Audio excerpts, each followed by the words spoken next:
Oi pessoal, então eu estou aqui para poder falar a respeito da continuidade da palestra que eu dei a respeito de mitologia e morte, morte e mitologia, que é a continuidade de um áudio que eu acabei de fazer. Como talvez você não tenha a paciência de ouvir aquele áudio, eu vou resumir um pouco o que eu tinha falado lá para a palestra que eu dei para o evento da Sociedade Espírita Irmãos do Caminho, para que depois eu possa continuar as coisas que eu não falei.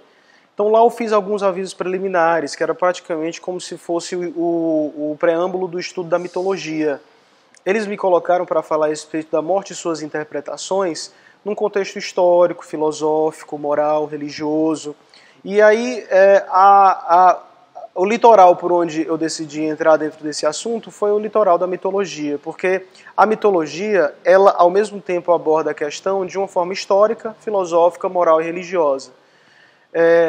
É mais ou menos senso comum para os estudiosos de mitologia da atualidade que todo pensamento filosófico nas mais diversas sociedades eles se originaram de um pensamento mitológico.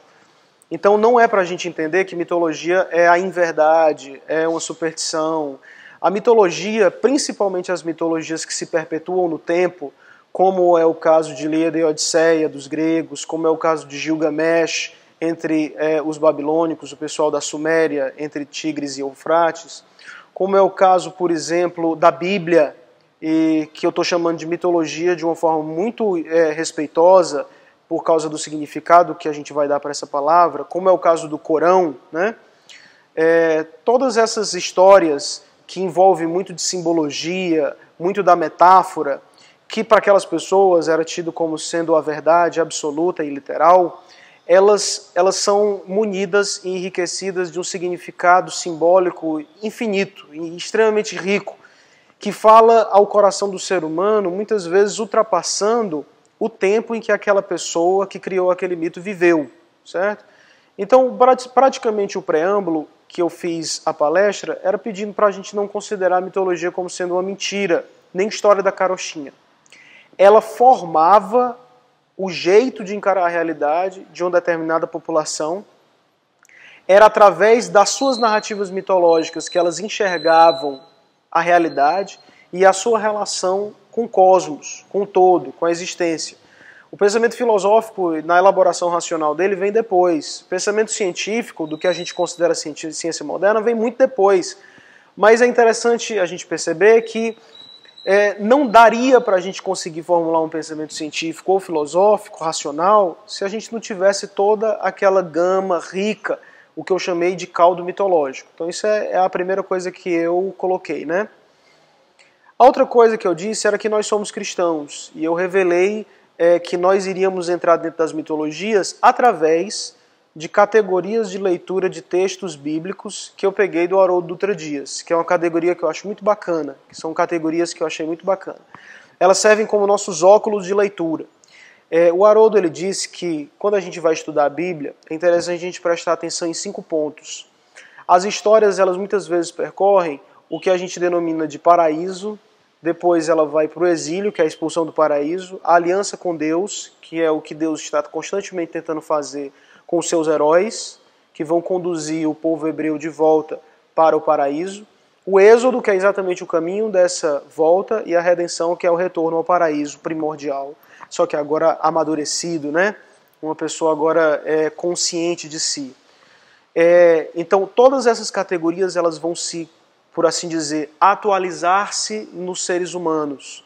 Então, todas as pessoas vão viver mais ou menos na narrativa um paraíso, um exílio, uma aliança, um êxodo e a redenção, né? Então, se você pegar a história, por exemplo, de Moisés, né? O paraíso é quando ele estava junto com os seus, mas na família egípcia. E aí ele cai em si, porque ele é um hebreu. Então ele sofreu um exílio daquela sua condição de ilusão primeira. Ele não é um egípcio, ele é um hebreu, ele é um plebeu, ele é da tribo dos escravos. Isso é doloroso para ele no processo de autoconhecimento. Então ele cai em si, faz uma aliança com Deus no cenário da sarça ardente, né? E depois ele conduz o seu povo no êxodo para poder voltar ao paraíso. Aí está bem claro e de forma bem material. Mas pode existir também, às vezes, de forma simbólica. Por exemplo, na vida de Jesus, o paraíso de estar entre José e Maria, que são pais maravilhosos, né? Tentavam dar uma vida humilde, mas exemplar, digna, etc., para Jesus. O exílio, que tanto é quando ele decide abandonar sua mãe para poder começar o seu messianato, quanto é a decisão própria e autônoma de enfrentar o deserto de 40 dias para se sentir com autoridade para poder exercer o seu messianato, né? E a aliança com Deus sempre dorme em Jesus, mas ela vai acordar muito especialmente aos 30 anos de idade. Essa aliança se manifesta nos seus olhos, nos seus gestos, na sua fala, né? Tentando fazer com que as pessoas sejam reconduzidas. Portanto, ele provoca o êxodo nas pessoas, através das palavras, para que elas retornem para o sentimento do reino, fundado no coração das pessoas.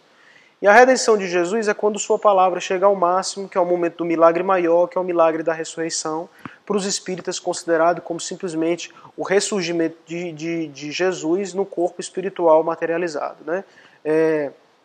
Polêmicas à parte, eu não vou entrar. Mas você percebe que existe uma estrutura que a gente pode ler através dessa estrutura os fenômenos bíblicos, né? Então, a partir dessa estrutura, eu decidi fazer uma mitologia comparada. A primeira mitologia que eu pego é a mitologia, por exemplo, da Ilíada e Odisseia. Falando só sobre a parte da Odisseia, que é a parte que conta as aventuras do herói grego Ulisses, que é a mesma coisa de Odisseu em grego, né? Por isso Odisseia é a aventura épica de Odisseu. Ele vivia no paraíso dele, que era o reino de Ítaca, com Penélope, sua amada rainha, e Telêmaco, seu filho pequenininho, que ele deixou para guerrear em Troia. Essa guerra durou 10 anos. Então ele sai do paraíso e enfrenta um exílio, que é o exílio da guerra. O seu mundo entra em desequilíbrio, o seu cosmos. Então ele retorna depois de ter derrotado os troianos, tenta voltar para Ítaca. Mas como ele pega uma querela com o deus dos oceanos, o deus dos oceanos faz tudo para que ele não consiga retornar. E então é o momento de êxodo dele que dura mais 10 anos. Quando ele chega em Ítaca e enfrenta os pretendentes que estavam loucos para poder se apoderar do seu trono, e ele consegue fazer com que ele consegue reconquistar Penélope, isso daí é um momento de redenção. Ele é devolvido ao paraíso. É legal ver que isso nos mostra uma forma de cair em si, saindo da ilusão, e enfrentar um caminho de retorno para uma sabedoria. O sábio é aquele que sai do paraíso não real ou ilusório e vai para o paraíso real, verdadeiro, onde a pessoa se reconhece profundamente. Para os cristãos, essa sabedoria, ela passava pelo deserto e fazia com que as pessoas se tornassem cada vez mais conscientes da aliança profunda que elas tinham com Deus, né? Deus sempre nesse processo ativo, protagonizando a busca do Filho, tentando fazer com que o Filho seja devolvido para o seu lado, né? Um Deus carinhoso, um Deus paternal, um Deus que quer que essa salvação aconteça, né? Nos gregos, você já vai ver uma sabedoria de uma forma diferente. A sabedoria para os gregos era fazer com que o indivíduo reconhecesse o seu lugar no universo. Não era bem um Deus que amorosamente, carinhosamente estava tentando lhe fazer de novo, de volta ao seio do Pai, né, para poder ficar feliz do seu lado. Na verdade, é você, através de uma perspectiva racional e aventureira, se entender como parte integrante de um universo, de um cosmos, né? O sábio é aquele que sabe o seu lugar no cosmos, né? Se Deus teve a ver com isso ou não, pouco importa. O importante é que você tenha consciência do seu lugar no cosmos. No caso de Odisseu, Ulisses, ele entendeu que o lugar dele, por exemplo, não é nas ilusões que as ilhas provocavam, particularmente a ilha da ninfa Calipso, que dava para ele riquezas e sensualidade, né? Prazer erótico.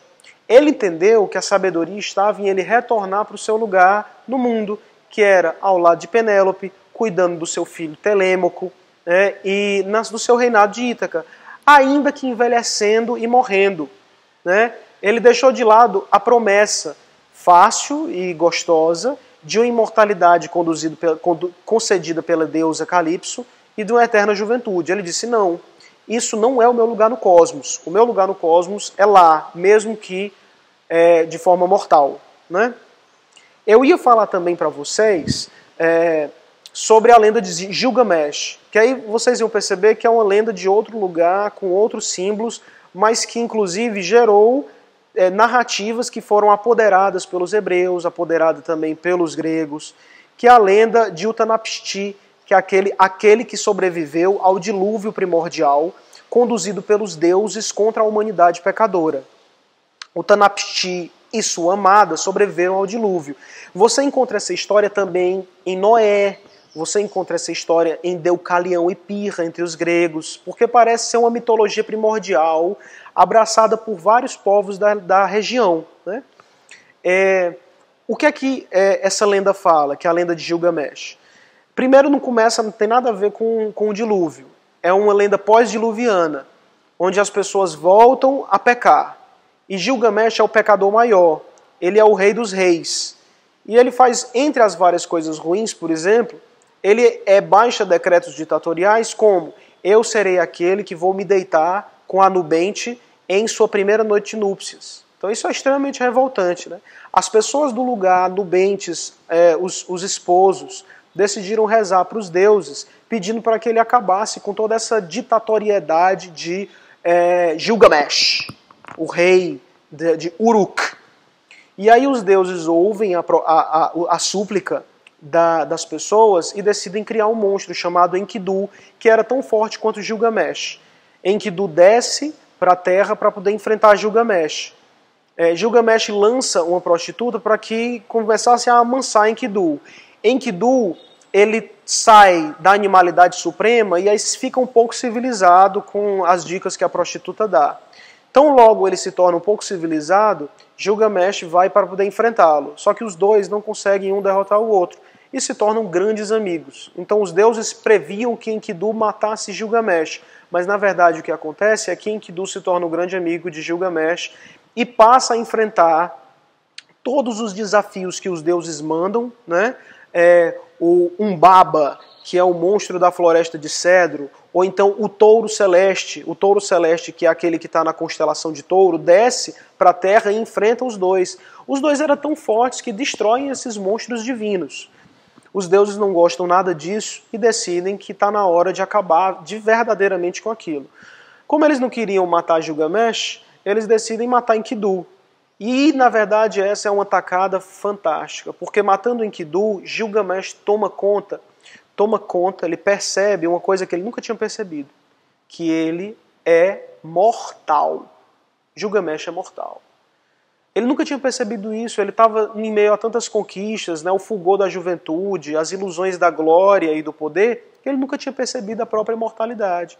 Quando ele vê o Enkidu, que é praticamente uma cópia dele na amizade, naquela amorosidade tão grande dos grandes clássicos, que vai denotar a amorosidade entre duas pessoas, ele percebe, ele sofre mais por ter percebido a morte em si do que, às vezes, por ter percebido que o amigo tinha morrido. E aí ele entra dentro de um conflito existencial tremendo, indo em busca, aí sim, de Utanapishti, que é o único que foi conhecido como sendo aquele que conseguiu enfrentar a morte e sobrevivido, que foi a morte do dilúvio que matou a humanidade inteira. Quando ele chega em Utanapishti revela toda essa lenda, que ele conseguiu a imortalidade, depois do dilúvio, dos deuses. Porque os deuses quiseram dar essa imortalidade para ele. E não tinha nenhum outro jeito de você conseguir a imortalidade a não ser que fosse dos deuses. Só que aí a esposa de Utanapishti é muito compadecida de toda a aventura de Gilgamesh, que enfrentou mundos e fundos para poder chegar lá e ter a imortalidade, e não teve. Ela disse assim: mas existe uma flor que é escondida debaixo do oceano, que você pode pegar e ela pode te dar um prolongamento da tua juventude. Gilgamesh vai atrás da flor, mas até a flor que ele conseguiu da juventude é usurpada dele, alienada dele, pelo golpe de uma cobra, que era uma deusa que estava ali se vingando de Gilgamesh. Então Gilgamesh volta para o seu reino e ele fica com aquela inquietação e angústia na mente, porque ele não conseguiu a resposta para a imortalidade. É aí que eu entro a respeito da morte e suas interpretações. O que a gente deveria ir atrás, de novo, se você puder olhar a estrutura da história, ela vai ter o paraíso, que é onde Gilgamesh vivia com suas glórias, né? O exílio, que é quando ele se percebe imortal, a aliança que ele tenta fazer com os deuses, que não estão nem aí para ele, completamente diferente dos hebreus, né? E que Deus ele quer que um indivíduo se salve, os deuses querem mais é que Gilgamesh se exploda, e a autonomia dele de galgar os caminhos de sabedoria, que é tentar saber como se livrar da morte. Toda sabedoria, ela nasce de um pensamento em respeito da morte. Por isso que eu decidi falar sobre essas mitologias, né? Então, se você vê bem como salvar, a pergunta do fundo não é a morte e suas interpretações, mas sempre quando você vai pensar em morte dentro das mitologias, o que aparece é a pergunta de como eu posso me salvar da morte na morte. E essa pergunta é uma pergunta que sempre conduz você para a sabedoria. Então, por exemplo, Odisseu encontrou a sabedoria mesmo depois de ter descido ao Hades e visto as pessoas que estavam no Hades. E talvez mesmo porque ele viu o que é que esperava para ele em uma certa imortalidade. Porque quando ele desceu ao inferno, que é o Tártaro, o Hades, onde reina o Hades, que é o rei de lá, né? Ele percebeu que lá as pessoas eram simplesmente sombras do que elas tinham vivido na Terra. E o que verdadeiramente importava na vida era que eles conseguissem viver uma vida digna de um vivente, onde ele merece ser vivido. No caso, um rei dentro do seu reinado, junto com a sua esposa. A sabedoria para os gregos estava em eles se adequarem à polis. A sabedoria para Gilgamesh, para alguns interpretam, ele tentou entender, depois de ter caído da ilusão, ter caído em si, que a sabedoria foi, por exemplo, ter construído a própria cidade. A cidade da construção dele, a beleza que ele provocou e todas as conquistas denunciavam que ele era um abençoado dos deuses de alguma forma. Então ele tentou construir a sabedoria dele através de uma certa busca vã e orgulhosa, vaidosa, de se igualar aos deuses. Não, será que isso me concede uma resposta sábia para a imortalidade? Né? E para os hebreus, e para os cristãos, e para os espíritas? Como é que você pode entrar na morte e sair dela sábio? Primeiro de tudo que eu estou falando de mitologias em que a imortalidade já é um dado. O que eu queria que você percebesse é que a sabedoria, no fundo, não tem nada a ver com a imortalidade. Né? Para os gregos, não era ser imortal que lhe tornava sábio, mas sim você se reconhecer como membro da polis, como sendo qual a sua função no cosmos. Para os babilônicos, nessa lenda de Gilgamesh, era como você pode, mesmo depois de ter esvaziado as suas ilusões, ainda se manter com aquela glória que acendia o seu coração. Talvez essa seja a resposta de Gilgamesh, né? Uma resposta que eu acho superficial. Algumas pessoas, por exemplo, na Idade Moderna, entenderam a sua glória e sabedoria, já que não existe céu e inferno, porque os modernos deixaram de acreditar nessas narrativas da teologia católica. A glória era você dedicar a sua vida para uma causa revolucionária, ou dar a sua vida para uma pátria, né? Que eu também acho uma resposta bem ridícula em relação às grandes mitologias. Mas é uma resposta realmente que surgiu na Idade Moderna. Para os cristãos, você tem algo diferente. E aí é onde eu finalizo com também nova mitologia.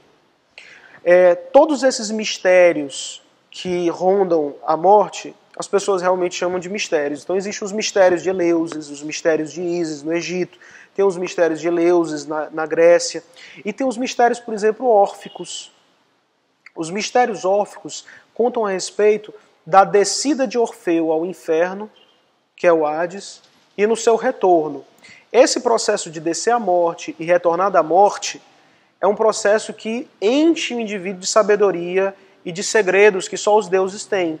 Então os mistérios órficos estão relacionados a isso. Eu vou fazer uma comparação agora para finalizar esse meu percurso mitológico, exatamente sobre uma comparação entre a mitologia de Orfeu e o que eu vou chamar de mitologia do Cristo. Tá? Lembrando que quando eu digo mitologia, eu não estou falando de uma mitologia no sentido inverídico, é um respeito simples e profundo que eu tenho para com essas narrativas, né? Orfeu, ele é um semideus que tem uma voz maviosa e maravilhosa. Encanta a todos, inclusive monstros e mulheres. E ele se encantou uma ninfa, Eurídice, e ele realmente se apaixonou por ela. Outras mulheres que amavam Orfeu decidiram se vingar e mataram Eurídice. Quando Eurídice morreu, ela desceu ao inferno, que é o Hades.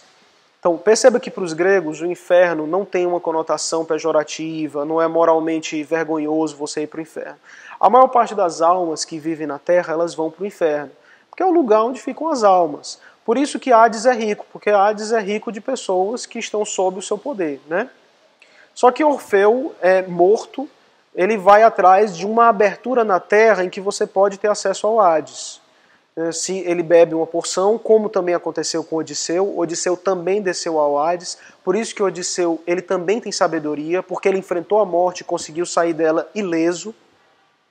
Orfeu toma uma porção, desce ao Hades, enfrenta todos os monstros, encanta o homem da gôndola, encanta Cérbero, e encanta inclusive Hades e Perséfone, que são os deuses responsáveis por aquela região.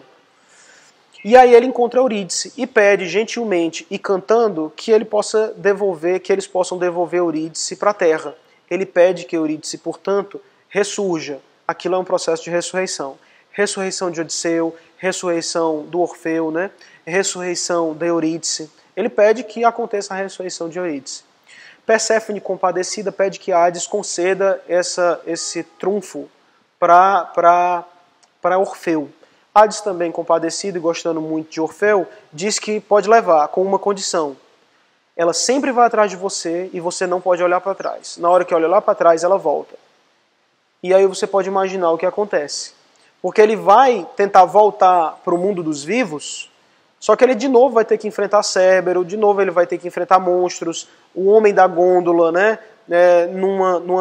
Num rio extremamente caudaloso e às vezes intempestivo, que pode provocar a queda de Eurídice a qualquer momento. Então, não dá. Ele olha para trás e na hora que olha para trás, Eurídice volta para o império de Hades. Quando a gente está olhando para a mentalidade grega, a gente vai ver que isso não quer dizer que Orfeu cometeu um pecado contra Deus. A mentalidade dos gregos é que existe uma ordem no universo, e essa ordem ordena que os mortais têm que viver como mortais e os vivos têm que viver como os vivos. Ninguém pode sair dessa ordem, ninguém pode tirar esse equilíbrio cósmico sob pena de tudo desmoronar. Então Orfeu perde Eurídice porque ele tem que perder.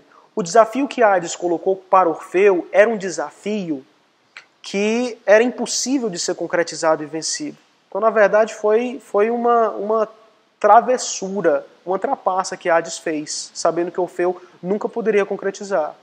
Então, o mito de Orfeu, nessa partezinha, ela revela a busca constante dos deuses para manter a ordem cósmica. Todos os mitos vão falar a respeito disso, né? É possível fazer uma comparação entre o mito de Orfeu e o mito do Cristo. E agora eu vou entrar. Quem é o Cristo? Para os espíritas. O Cristo, ele é um espírito de uma elevação inimaginável, que vivia em um mundo que a gente pode considerar como o mundo dos vivos em relação ao nosso, né? Tem uma passagem na Bíblia que o próprio Cristo fala: eu vivo, vós vivereis. Quando é que nós viveremos? Quando a gente tiver uma capacidade de enxergar Cristo ou enxergar a vida pelos olhos de Cristo. É só assim que a gente vai pegar vida em abundância. Na perspectiva de Cristo, onde ele vivia, a nossa terra é uma terra de moribundos, de zumbis, como pessoas que vivem no Hades, como pessoas que vivem no Tártaro. Cristo ter saído da zona crística e entrado dentro da terra, portanto encarnado, é como se um Orfeu tivesse vindo para o Hades, que é onde a gente vive, nesse planeta de provas e expiações. Existe uma pessoa que ele ama na terra, Jesus. Essa pessoa se chama humanidade. Você encontra essa simbologia num livro de sabedoria do Antigo Testamento também, chamado Cântico dos Cânticos. Jesus ama os seres humanos. E ama cada um dos seres humanos sobre os quais ele tem a tutela, né? Que ele tem a tutela de todas as pessoas que estão na Terra, ele governa carinhosa e amorosamente todas essas pessoas. Então esse processo de sacrificar, se enfrentar, todo o processo de degeneração fluídica para conseguir encarnar entre nós, é um processo de um amor profundo e sacrificial. Só por aí você já devia considerar a encarnação do Cristo como sendo um grande sacrifício. Aqui ele pede a Deus por nós. Cristo é o grande intercessor da humanidade. Contra o quê? Contra o pecado que constantemente nos devolve ao círculo da mortalidade. Não adianta eu ser um espírito imortal se todo o tempo eu estou submetido e escravizado aos prazeres da sensualidade, do egoísmo, do orgulho. Todos esses prazeres e esses vícios me fazem ser reconhecido como um ser fútil, né, vulgar, imortal. Não importa você ser um imortal se você sempre está submetido às decepções do que é mortal, né? Então Cristo ele vem para cá para tentar nos devolver a imortalidade, que é a verdadeira vida. Então veja como a comparação é perfeita. Um Orfeu que desce para a zona dos mortais e pede ao Deus que é responsável por aquela zona para que ele consiga resgatar essas pessoas para a zona onde a vida é abundante, né? Percebe a comparação como é fantástica? Só que existem os seus poréns. Nessa história de Orfeu da Grécia, a morte não pode ser menor do que o amor. O equilíbrio cósmico está acima de tudo. Nessa história aqui dos hebreus, portanto dos cristãos e portanto do espiritismo, o amor é maior do que a morte, porque a morte na verdade não existe.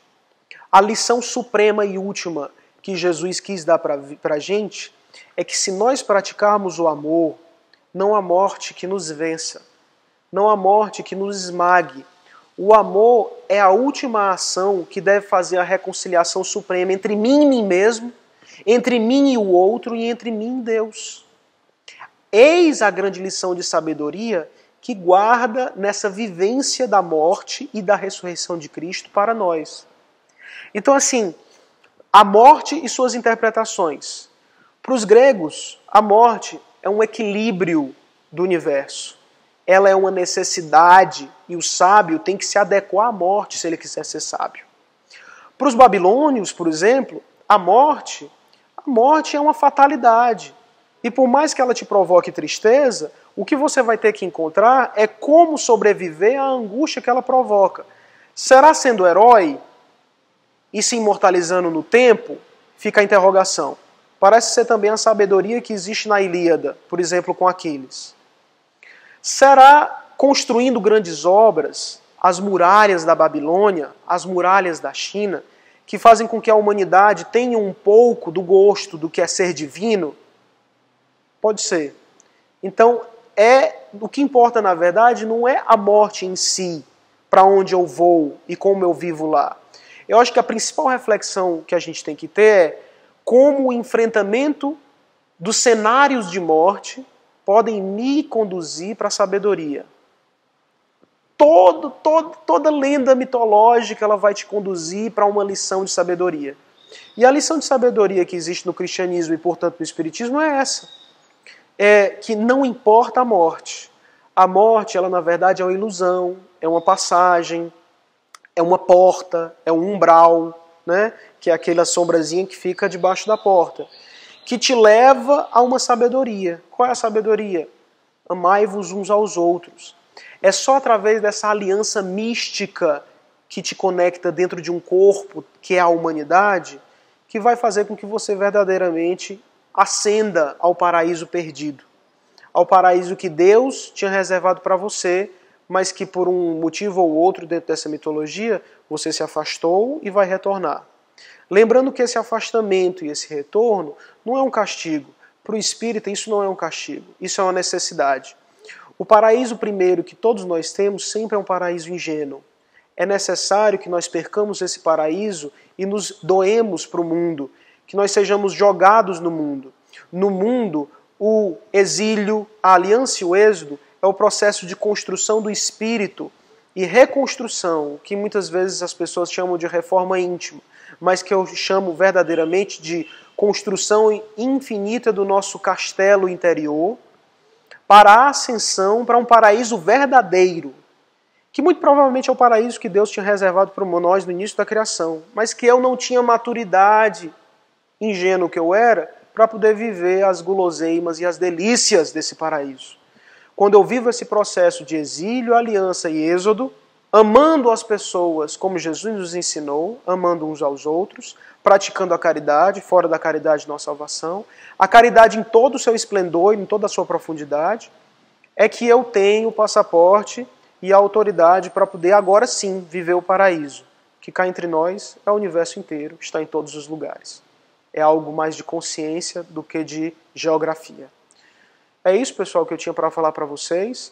Eu vou deixar aqui embaixo o esqueleto dessas minhas ideias. Espero que elas tenham ficado claras. E qualquer coisa, vocês colocam aí o comentário que a gente vai discutindo as questões. Muito obrigado.